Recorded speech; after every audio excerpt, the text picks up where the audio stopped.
you're going to hear pushback in a healthy environment. You're going to get feedback that you probably don't want to hear, but you have to hear.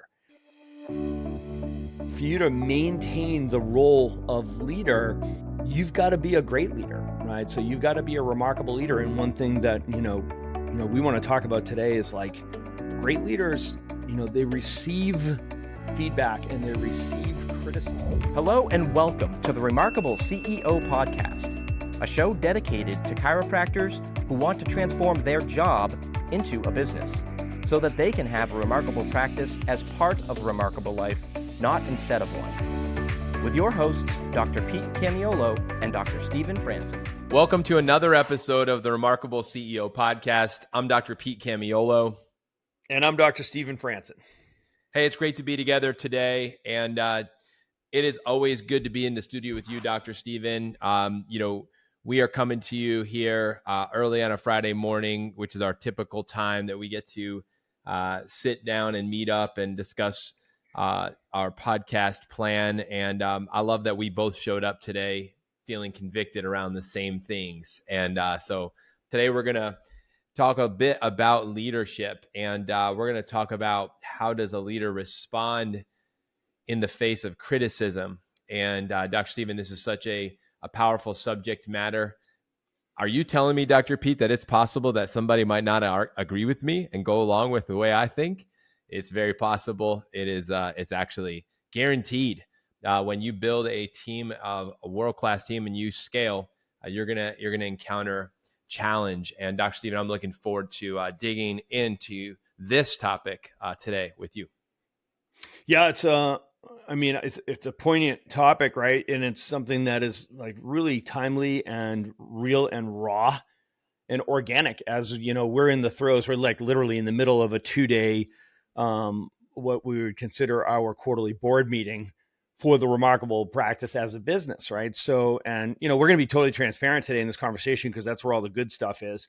We had a few difficult conversations yesterday during our board meetings, as you always do, right? So, a sure sign of a healthy, highly functional team is that it's a safe place to disagree, right? So it's a safe place to give back feedback, even if it's not, high compliments, right? So, we were both inspired after let's call it, not heated, but emotionally charged meeting yesterday, 4 hours of, as you put it, a lot of tension in the air. And that, I love the way you worded it, so I'm going to repeat it. There's a tension between your vision, your mission, and the to-do list, right? The task list. And that was just such a beautiful way to put it, right? So you and I, we play a role, in the business of making sure that everybody keeps their heads up and we keep an eye on our mission of what we're doing, right? So, our purpose is to restore health, right? So restore health of humanity through our clients, right? That's a big deal.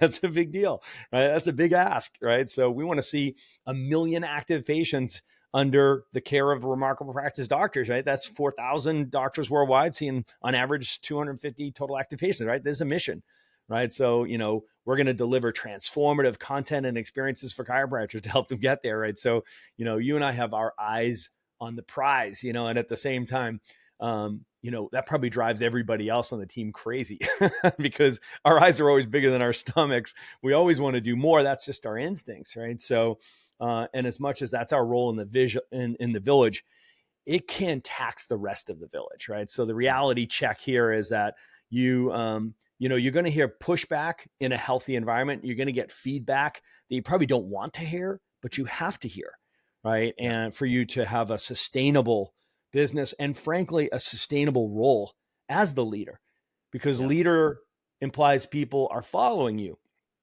right? And that's a privilege. It's not a right. For you to maintain the role of leader, you've got to be a great leader, right? So you've got to be a remarkable leader. And one thing that, we want to talk about today is like great leaders, they receive feedback and they receive criticism in a way that may not be natural to the more dominant, extroverted leaders who are like on mission, on purpose, driven. And today's conversation is just going to be like, let's make the invisible visible. Let's make this really intentional. Let's see if we can make this systematic, and we can talk about like, what does good leadership look like when it comes to receiving criticism? Yeah, this is such a fruitful, I believe, topic for all of us because, like you said, Doc, and this is really important, just like when you hire, like our tendency would be to hire people just like us, right? That's our tendency. But we know if we did that, then we would have a very dysfunctional team, right? You have to build a diverse team. You want to have a team that has people that are strong where you're weak. So the first thing of leadership is you have to know yourself to lead yourself. And part of knowing yourself is recognizing your areas of strength and knowing your areas of weakness so that you would surround yourself with people that are strong where you're weak. So with that in mind, you can't lead others like you lead yourself. In other words, what works for you to get yourself out of bed in the morning and do all the things that you need to do and accomplish everything that you do every day, some of those things that work really, really well for you, that may not work well for the people that are working with you. They may require a different strategy. And what Dr. Stephen, you're talking about today is as a leader, it's a requirement for us to mature in our ability to lead others. And we can't just lead others the way we lead ourselves. Now, you can take from how you lead yourself. You can gather from that the character that you develop, that you hopefully are developing as you're becoming, right? The question, who am I becoming? Who do I need to become in this next level? So coming out of our meeting, after the meeting, I was thinking about it was such a cool experience to have like the changes of the ups and downs, the ebbs and flows, the stops and the starts, and like all that happened in a period of 4 hours with like, 8 really, really talented, smart people in a room. And it was like, so I had to take a minute afterwards to just okay, what just happened kind of thing. And, the thing that I thought was, number one, I was very impressed with our team and the ability to go into a meeting like that, to stay present, stay focused, stay engaged for that length of time in the tension of what was going on, where you're dealing with this vision and this mission and this purpose, and then you're dealing with the task list and then prioritization and navigating people's opinions about what is most important and what we should do and why, and navigating that. And it was just so awesome to be in an environment. And by the way, you need to be building an environment and a culture in your business as a CEO where that is happening. That collision of people is happening regularly. That's why we teach every quarter. You do your quarterly board meeting. And I know many of you who are listening are doing that, but keep doing it and do it even better, right? Get better at doing that, because what I witnessed come out of our time was, I just thought, and I said, wow, number one, I'm impressed with our team. Number two, I was impressed with the leadership, specifically Dr. Stephen, how you were able to, because there was some tense moments there, but how you were able to navigate that. And I thought, and I literally wrote this down, and then we came to our meeting this morning, I said, how does the CEO receive feedback? And then, you talked about receiving criticism, and it was basically the same thing. And I thought, the one word I wrote down, and I'm just going to share this, and we're going to get to how this happens, because I think it's at the root of it, which is the word humility. And I thought, you know what, as a leader, we have an opportunity to become virtuous. I like to say that the business that you're in, God gave it to you as an opportunity for you to become the next leader. Like, it is the way. It's not in your way. It is your way. The way for you to become all your fullness of who you were created to become is through your business. Do not abdicate. Don't quit. Don't stop. Keep going. It is your way. It is the thing in your way that's going to be the thing that helps you to become. And I thought about humility, and I thought, man, we don't talk about this enough, but when we hire a team, we say, oh, we want them to be humble. We want to be hungry. We want them to be smart. It's like, okay, that's cool. What about you? What about me? And what does that look like as a leader? And I know that, Dr. Stephen, what we're about to review just in a very kind of linear, like this is the step. And you guys, I know you guys love that about our podcast, so we're going to do that. But at the heart of it is humility. Your actual ability to receive this criticism as a leader in a way that's actually productive. And at the root of it is the virtue, in my opinion, the virtue of humility. So we use the expression pick your problems, right?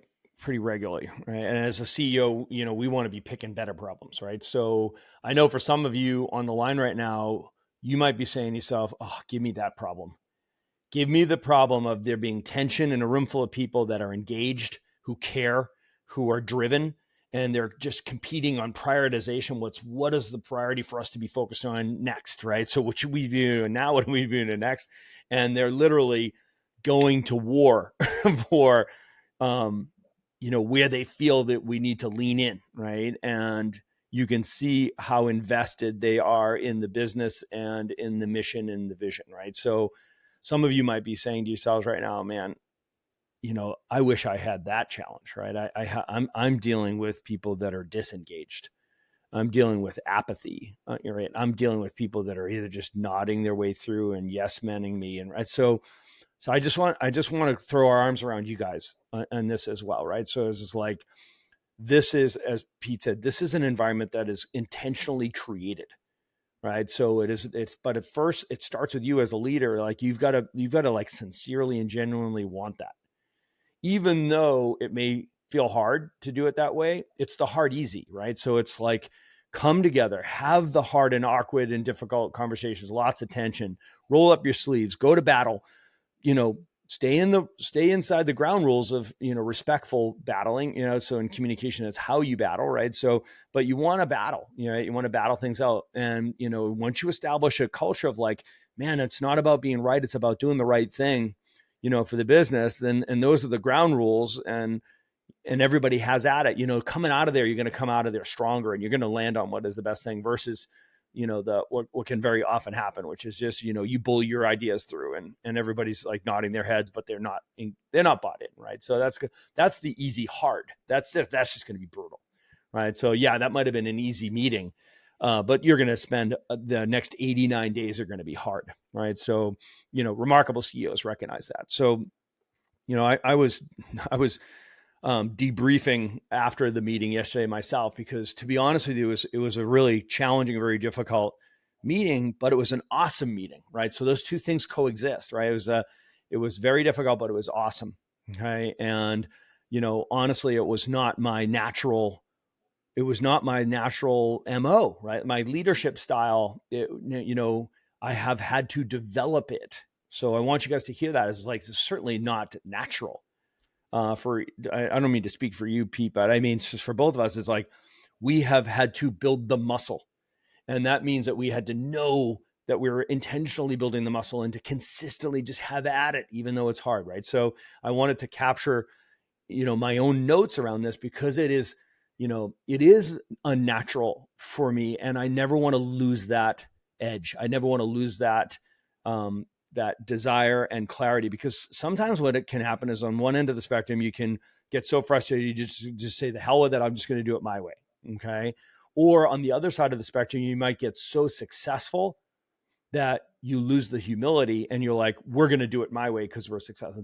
Both of those are bad, right? So you've got to just keep this thing, move it to the middle, and make sure that you continually challenge yourself to show up as the remarkable leader, right? So, I've got a sequential kind of process to go through. So for our note takers, this is for you. And if you're anything like me, it has to be an academic experience first, right? And then it's just like practice it over and over and over and over, and take what was your natural hardwiring and rewire yourself, right? It's the synaptogenesis of repeating emotion over and over and over and over and over until finally it becomes your default, right? So first and foremost, it's about listening actively, right? So not waiting for the other person to stop talking so that you can then jump in and say what you want to say. It's about active listening, right? Active listening. So you're listening to what people are saying and actually how they're saying it, right? And then just taking a beat, taking a breath, slowing down, right? And then thanking them, right? So thanking them for their insight, Okay. And then obviously, this was challenging for them. Most likely, if you're a strong leader, it's like, thank them and recognize that, it took some courage to push back or say something. Right. So it's like, sincerely thank them for sharing it, because you want that feedback. Right. So, and then make sure you just don't disagree or defend. Right. So it's not about disagreeing or defending. Right. At that point, you have to just slow down, listen, thank them. Don't follow your instincts of hands up, and we're going to start fighting and I'm going to disagree and defend and make sure I'm right. Then address the truth in it. So there's always going to be some truth in what somebody's saying. So address that truth, right? So recap it. This is what I heard. Am I right? Am I missing anything? Did I hear you right? Address the truth in whatever they said, and then resist the tendency to punctuate or conjugate what you're going to say next with but. Right? So it's like that but is the big but eraser, right? So it's like erases everything that you said, right? Just don't say but. Pause. Make sure it's a response, not a reaction. And I like to cap what I'm going to, the repositioning of it with, help me do this better. Right. Like, so help me do this better. Like, I heard what you said. Am I right? Yes. It's like, okay, I'm recognizing that, help me do this better. Right. And that's when you can say, this is as I see it, this is what was done. This is what was said. This is what our understanding was, but help me do that better. Cause clearly, it wasn't sufficient or it wasn't clear, and own the fact that it's our job to make sure that we're creating clarity for everyone. That's part of the job of the visionary. Is it's not just about creating the vision, it's about casting the vision to make sure that there's clarity with everybody in your team. Resist the talking about people, talk about behaviors and process, keep it factual, no politicking, right? Just state it, keep it factual, don't be politicking. Then come to an agreement, right? So come to an agreement with that person. Moving forward, we'll do this, or these are the action steps, and then follow through. Come back and make sure that you follow up. Make sure that you've made the changes, you've made the adaptation, follow through, and then check back in, Dr. Pete. Circle back, close the loop, and make sure down the road there's a meeting rhythm in place where you can circle back and check in and say, hey, here was the issue. This was the concern. This lack of clarity here. We've shifted our expectations. We created agreements around this. I want to know, how's it going? How am I doing? And of course, how could I do better? So you heard it here, Dr. Stephen. This is such a timely episode. I know for everyone who's listening, because every leader I can just see is nodding their head thinking about those 10 steps that you just went through. And just, guys, this is a a process that we've got to get really good at. And what Dr. Stephen, you just shared is just very powerful way for us to approach. And I can just see on the other side, if more of us as leaders and CEOs take this approach to our leadership when we're receiving criticism and when we're just meeting and with our team and walking through things, but particularly when you come up against that conflict, which, by the way, conflict is designed to clarify, to bring clarity. We say clarity is the greatest accelerant. So recognize this for all of you people that want to achieve bigger things. The other side of this discipline of what Dr. Stephen just said will create a greater degree of clarity. That clarity will create a measure of acceleration, which will move you forward towards your vision, towards your purpose, towards your mission, which I think for many of us, we want to make sure that at least that's happening, right? And that is the value of this. The value of this is on the other side. This is actually moving you in the direction towards your purpose, towards your vision, and fulfilling that. So, Dr. Stephen, what a powerful discussion today. And we're going to pick it up on our next episode, going even deeper, as we always do. Till the next one, take care. Please stick around for more business insights from this week's bonus interview with our remarkable success partner, dedicated to helping you more successfully help more people. Enjoy. All right, remarkable CEOs. Dr. Pete Camiolo here in the studio with my very good friend, a partner in life. We have done life together for the last 6 years, and it's just been transformative. A remarkable CEO, remarkable chiropractor, remarkable husband, father, chiropractor, a man of God, and he will share his faith with you, as I know we share our faith together. I had an opportunity to be in a discipleship group with this man, spent a year with him in that. Recently, actually, Dr. Roger and I went through a sprint together in the SprintSet program. For all of you doctors out there who think, you're healthy and you want to stay at the top of your game, I am one of those people. Dr. Roger challenged me to join him in a sprint leading up to our Orlando conversion retention immersion. So we spent a month together doing that. And that was an incredible experience for me. I got leaner, fitter. It helped my mind, my heart, my body. It was awesome. And we're just honored to have Roger because he's a remarkable CEO. He's one of the remarkable CEOs in our Remarkable CEO program. He's a remarkable success partner. First partner that I met, Dr. Roger, was you when I went to Boston, 2018. And we hit it off right away. And it's just been awesome ever since then, just building a relationship with you. So, Doc, why don't you introduce yourself? Tell the amazing CEOs and audience that's listening in today who you are, where you are, what you're up to. And then I've got a couple questions for you today. Absolutely. Well, first, my brother, Pete, I call him my brother because he really is, right?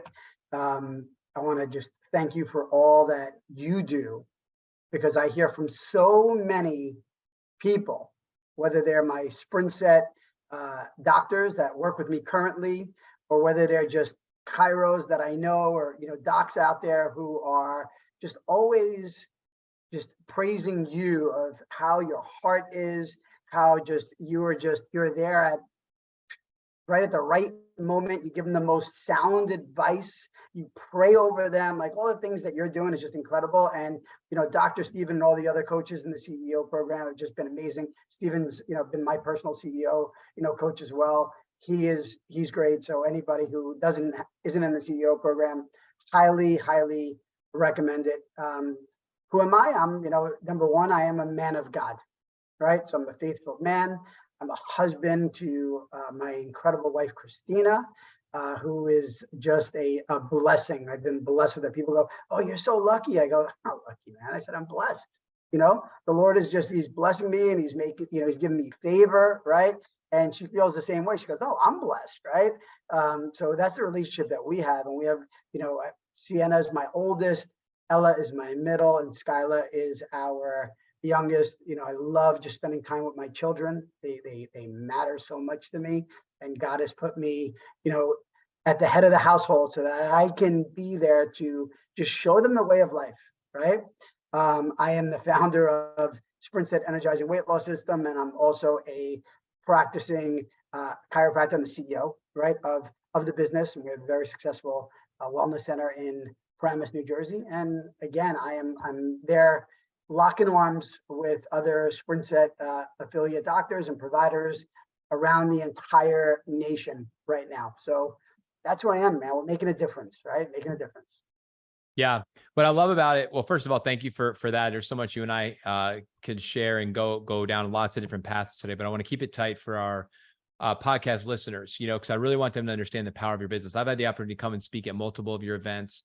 And I've watched the power of the business that you have built, impacting the chiropractic space and also in the SprintSet space. I have clients that I work with who have SprintSet built into their business model, and I see it from a CEO's perspective as well, how powerful it is. So we're talking about CEOs. We're talking to CEOs about how to grow their business. So I want to speak to the problem. We say that every business exists to solve problems. You saw a problem.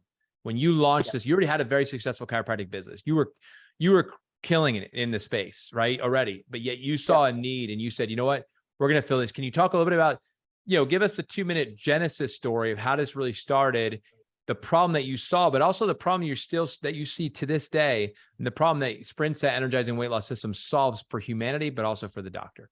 All right, awesome.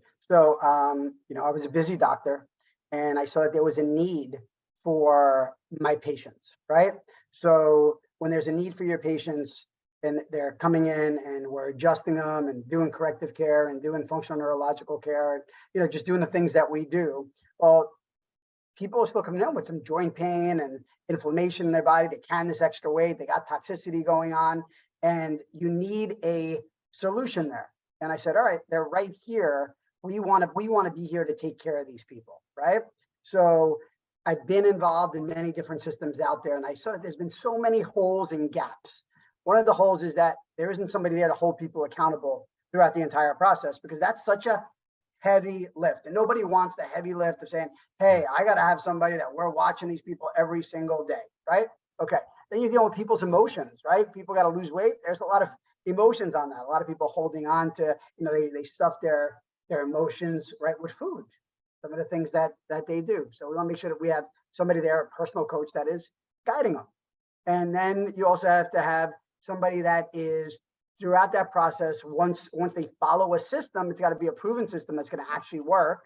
And then you have to have support for them for how long? For a lifetime, right? You don't want it to be a yo-yo like everything else that's out there. And then you say, okay, well, I also want to make sure that I can see what's going on. So now you have to have a software that could actually look at what's going on in real time.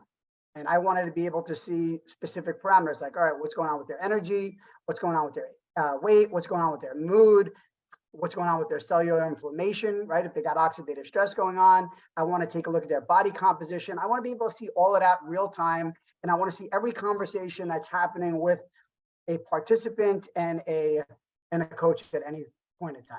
So that's how I developed SprintSet, to see all those gaps for our own office and then be able to bring it out to the world, right? And I mean, just the results have just been mind-blowing. The difference that we're seeing in people's lives and the sustainability of this is really just amazing, really amazing, Pete. So, I mean, just the fact that you just solved all those problems, I could see all those being issues. I literally was, as you were talking, I was writing down the accountability gap, and I just wrote that down. I was like, the accountability gap, you actually resolved that, where one of the reasons why people fall through the cracks in any part of life is because there's a lack of accountability. You solved that with the personalized coaching, with the proven system, with the support for a lifetime, with visibility into the parameters in real time. I mean, creating all these things is just incredible.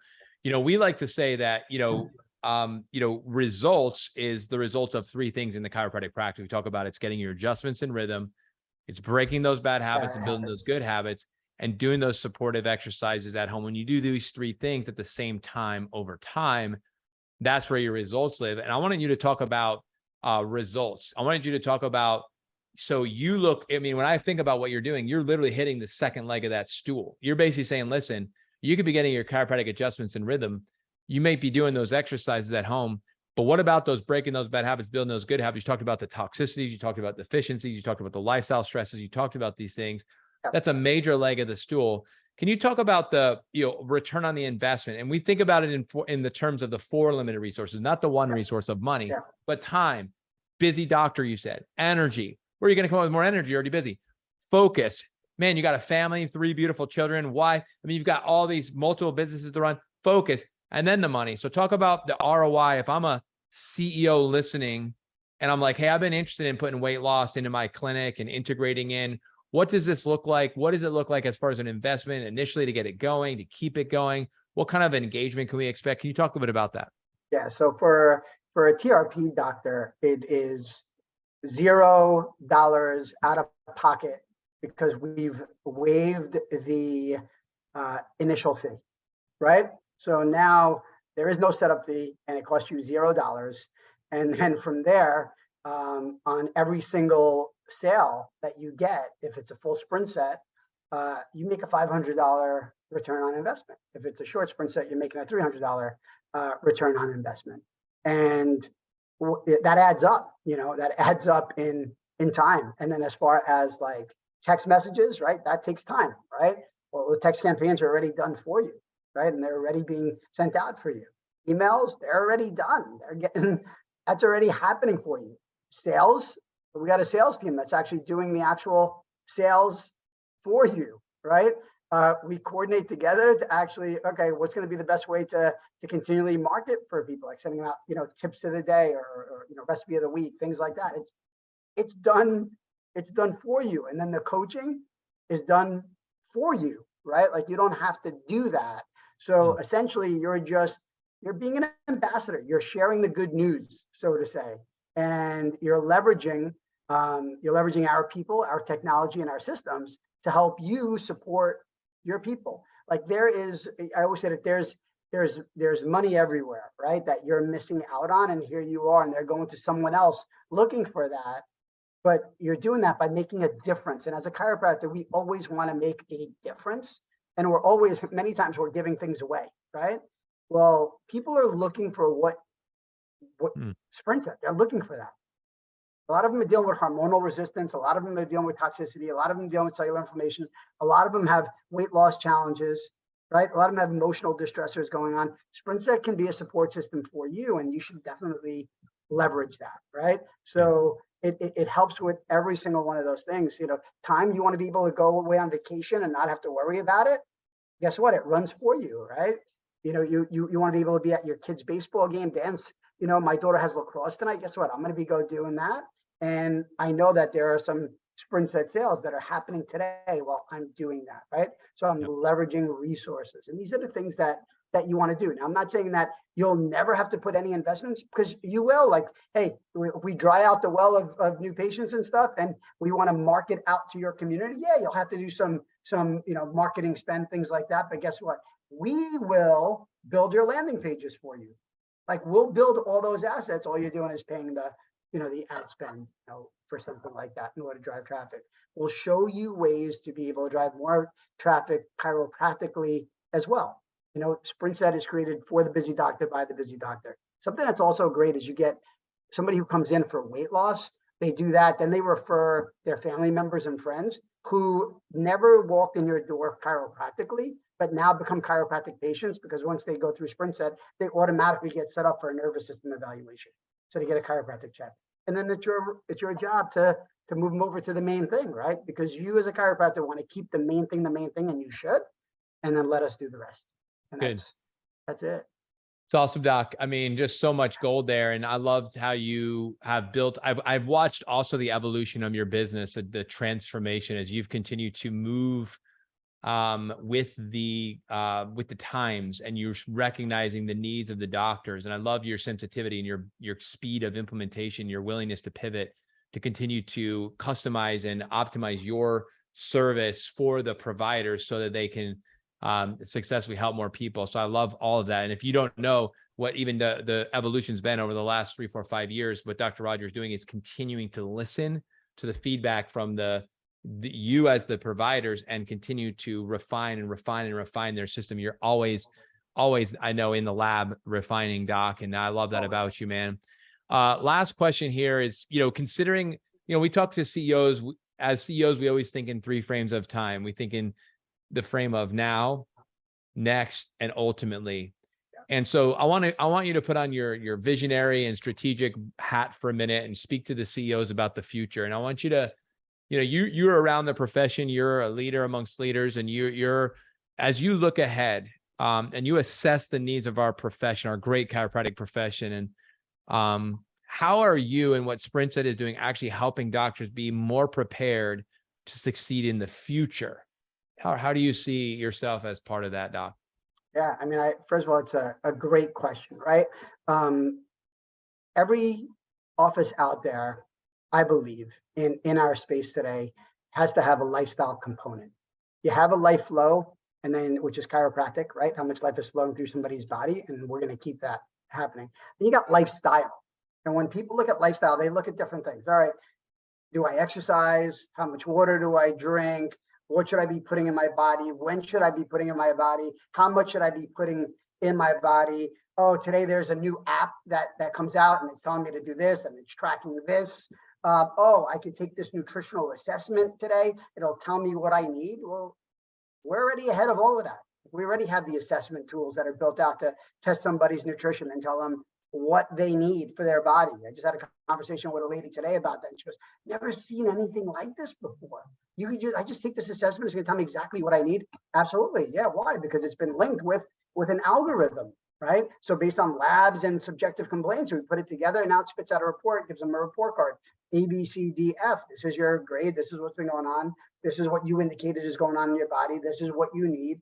That's support. But we're always doing that, right? Now, instead of going just bottles, now we're working on the next iteration. What's next? Oh, now let's get some custom packs. So we're working on these custom packs, right? So that people can just have custom packs and have them at different times of the day, et cetera, like that. We're always thinking what's next. That's why we built this also, this software to stay ahead of the game. We put millions of dollars in there. And we're always thinking this way. What can we automate? What can we delegate?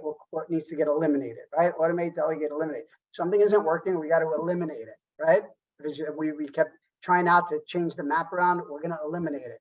But one thing that we're always doing is looking to see whatever everyone else is already doing, what does work, what isn't working, what do we need to do? We're listening, and we're going full speed ahead. And I can tell you right now that 5 years from now, we'll continually be ahead of the curve as we are right now, because I truly don't believe that there's anything out there that is going toe to toe on every single aspect. There's some systems out there that work really well, right? Don't get me wrong, but I feel like we are really ahead of the curve, and we want to partner. We want to lock arms with the chiros out there, because chiros are the best profession out there. We need to be leading this charge, not letting everybody else leading this charge. I met with MDs the other day and they go, wow, man, what you're doing is just mind blowing. And I'm going, and they go, chiropractors are smart. And I go, yeah, they are. And I know that if you're a smart chiro and you're a CEO, that you are going to do everything you can to leverage, and you don't need to be doing the heavy lifting. Let us do it with you. Okay. And if we do that, we can make a difference together and get more chiropractic patients to actually come through the doors together. And that's what I got, brother. Awesome. Some time freedom with your family. Well, you're a great listener, and I know that the listeners to this are also great listeners. So for them, it's all about, where do we go from here? So best way for a listener to learn more, get in contact with you or your team, or take the next step. Doc, what do you advise? This is what I'm going to do. I'm going to give you my personal cell phone number, which I don't do. Okay. Here's my personal cell phone number, 201-906-7650. That's my personal cell phone number. You can shoot me a text, okay? I'm not even passing you off to my team, even though I got a team and everything, okay? If you want to go that route, just go to info@sprintset.com, and then you'll get my team, okay? And just say, hey, I'm interested in SprintSet, and they'll get you all set up, okay? But you could also just me a personal text. I'll take that text, say who you are, and we'll connect from there. I'll make it personal here because I like to be relational, not transactional, because whoever I lock arms with, I plan on having you in my life, right? So let's do great things together. It's awesome. So you heard it here. So Dr. Rogers said you could reach out to him directly, and I would do that if I were you. And I know he's a man of his word, and he is all about relationships. 201-906-7650. You can also go to info@sprintset.com. Dr. Roger, thank you for being a remarkable brother and friend, a remarkable CEO, a remarkable success partner for SprintSet, Energizing weight loss systems, and what you guys are doing to help chiropractic and chiropractors help more people. And thank you for joining me here today on our podcast. For all of you who are listening, thanks for tuning in. Remember to tune in next week for the next episode of the Remarkable CEO podcast. Until then, God bless you and take care. Thanks for listening to this episode of the Remarkable CEO podcast. Remember, what the world needs now is chiropractic, and what chiropractic needs now is more successful chiropractors. If you like this podcast, please subscribe, share with a friend, and leave us a review. And if you'd like to connect with us personally, direct message us on Facebook, LinkedIn, or Instagram. Now go and be remarkable.